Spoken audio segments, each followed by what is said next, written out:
हमारे दादाजी जनसंघ में रहे, हम लोग कोर भाजपाई हैं, लेकिन सरकार से हम दुखी हैं।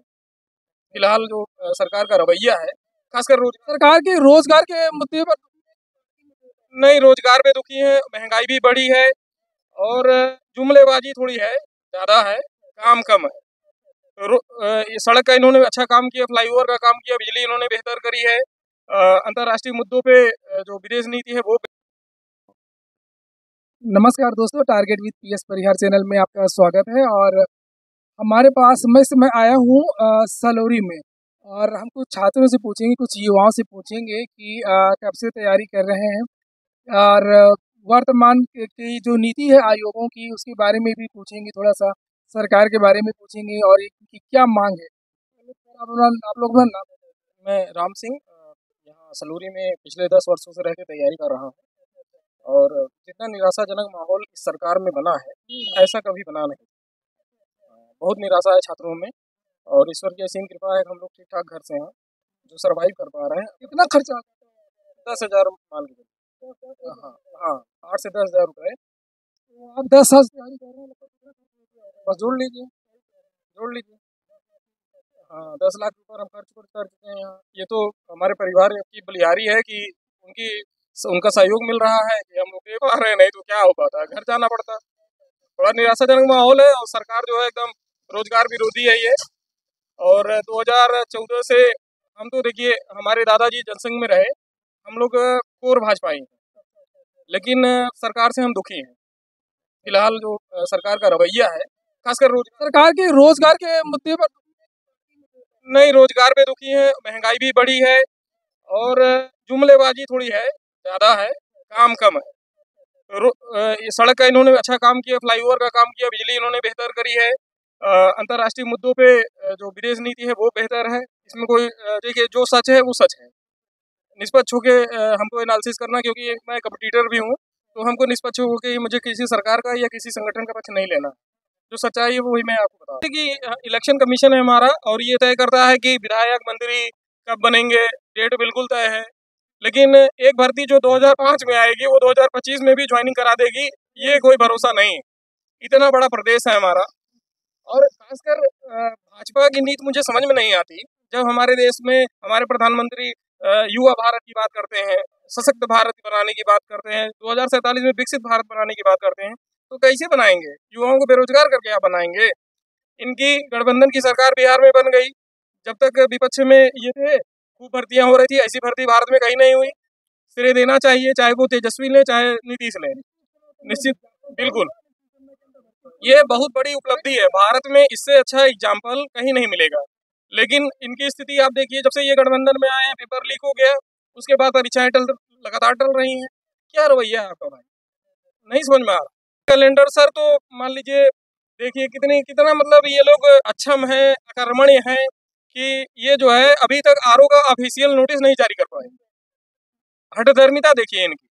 हाँ, कोई इनके अंदर छात्रों को लेके कोई इनके अंदर मानवीय भाव है नहीं, ये बिल्कुल तानाशाही रवैये चल रहा है। ये 400 पार उसी तरीके का जुमला है जैसे 15 लाख था।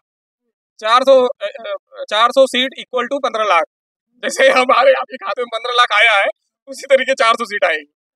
जी जी, अरे सवाल ही नहीं था, सवाल नहीं है। मैं ऑफिशियली आपके चैनल पे बोल रहा हूँ, पूरी जिम्मेदारी के साथ बोल रहा हूँ, अगर 300 डिजिट में इनकी सीट आ गई तो जो कहिए मैं वो बाजी हारने के लिए तैयार हूँ। मतलब जो रोजगार का मुद्दा है वो इस बार वोट में भी बदले। बिल्कुल बिल्कुल, युवा इतना नाराज है, इवन मैं आपको बताऊं, मैं तो वोट ही करने नहीं जाऊंगा, जबकि आपका पूरा। हाँ, मैं 1982 से, जब से बीजेपी अस्तित्व में आई है, तब से हम बीजेपी कोट कर रहे हैं। लेकिन इस बार मैं बीजेपी कोट नहीं करूंगा, मैं किसी कोट नहीं करूंगा, करने भी नहीं, मतलब मैं करने नहीं जाऊंगा। अपना अमूल्य समय मैं कहीं और लगाऊं, इनको देने क्या मतलब? वोट देने चाहिए, चाहे नोटा दबा। हाँ ठीक है सर, देखेंगे, वोट देने जरूर चाहिए। समय रहेगा तो सर जाएंगे, बिल्कुल आपकी बात मानेंगे। जी जी जी जी, पता भी तो चलेगा कि कितना विरोध है कि नहीं। विरोध है या जो भी चीजें हैं, आप लोग वोट देने जाएंगे सर। Thank you. हम मछली शहर जौनपुर से। जी,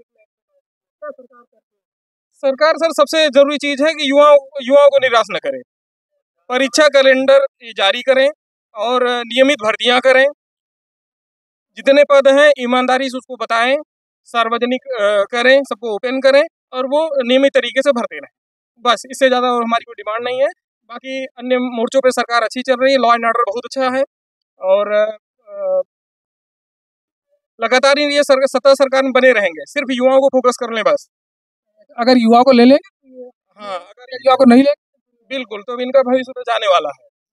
बस एक और छात्र हैं और हम उनसे पूछेंगे कि उनकी सरकार से क्या मांग है, वो किस चीज़ की तैयारी कर रहे हैं। पहले आप जी, मेरा नाम आदर्श मिश्रा है और मैं सिविल सर्विस तैयारी कर रहा हूँ पिछले 4 साल से। और सरकार देखा जाए तो हर काम में लगभग सफल ही रही है। बस कुछ मुद्दे छोड़, जैसे बेरोजगारी का मुद्दा हो गया और सबसे बड़ा मुद्दा ये जो पेपर लीक का मुद्दा है।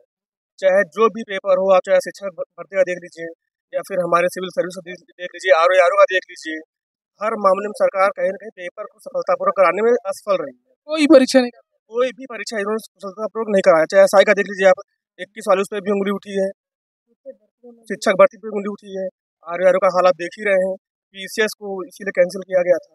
तो सबसे बड़ा मुद्दा हमारा यही है कि बेरोजगारी और ये जो पेपर जो लीक हो रहे हैं, इस पे अंकुश लगाया जाए। बात का तो बिल्कुल ये मुद्दा है ही नहीं कि गैस सिलेंडर मुफ्त में दे रहे हैं या कुछ और मुफ्त में दे रहे हैं। उनकी बस एक ही मांग है कि पेपर जो है कुशलतापूर्वक कराया जाए, बिना लीक कराया जाए और वैकेंसी टाइम पर कराई जाए। चुनाव टाइम पर होता है, उसमें कोई समस्या होती है, समस्या टाइम पे समाधान होता है। बस हमारा हो गया कि वैकेंसी निकली 1 साल और सफलतापूर्वक कंप्लीट होती है 5 साल बाद। शिक्षक इसमें ओवरेज भी हो जाते हैं और शिक्षक भी परेशान रहते हैं, बच्चे भी परेशान रहते हैं। तो छात्रों का ये मुद्दा, हमारे विभाग बिल्कुल ये ध्यान नहीं दे रहे हैं। इतने अध्याचन पड़े हुए हैं, हर विभाग में अध्याचन देखने को हमें मिल रहे हैं। आए ना आए दिन समाचार में पढ़ने को मिलता है हमको कि चाहे आप एलटी ग्रेड में देख लीजिए, वहाँ भी हमको मिले हुए हैं। बीओ विभाग में आप देख लीजिए, इतनी वैकेंसियाँ पड़ी हुई हैं आपको, लेकिन सरकार उनको टाइम पे निकाल नहीं रही है, सुन भी नहीं रही है। यहाँ तक कि आप यूपी ट्रिपल एससी आयोग के देख लीजिए, कई ऐसे अध्याचन उनके पास हैं, लेकिन उसको ला नहीं रहे हैं। तो कहीं न कहीं सरकार इसमें फेल रही है। यही गुजारिश सरकार से कि इस मामले को आगे बढ़ाएं, विभाग भी इसको सक्रियतापूर्वक देखें और उसको जल्दी-जल्दी लाएँ। जी, जी, बहुत-बहुत धन्यवाद। साथ में एक युवा है और उनसे पूछेंगे कि उनकी क्या राय है।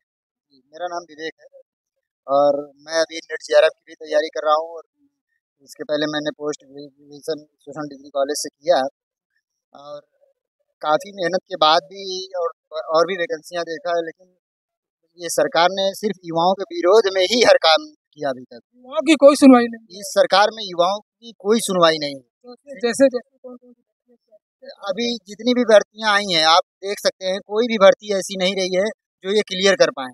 तो और इनकी हर भर्ती में पेपर लीक हुआ है, पेपर भी भर्ती क्लियर भी नहीं हो रही है। कोई ना कोई बहाना लगा के कोर्ट चली जाती है, फिर रद्द करेंगे, खुद ही निकालेंगे, खुद ही रद्द करेंगे और वैकेंसी आ ही कहाँ रही, जो एक आध दो आती है उसमें इतने फार्म पड़ जाते हैं कि आप सोच, अगर 1000 वैकेंसी है तो 10 लाख यहीं पड़े। चलिए, बहुत बहुत धन्यवाद।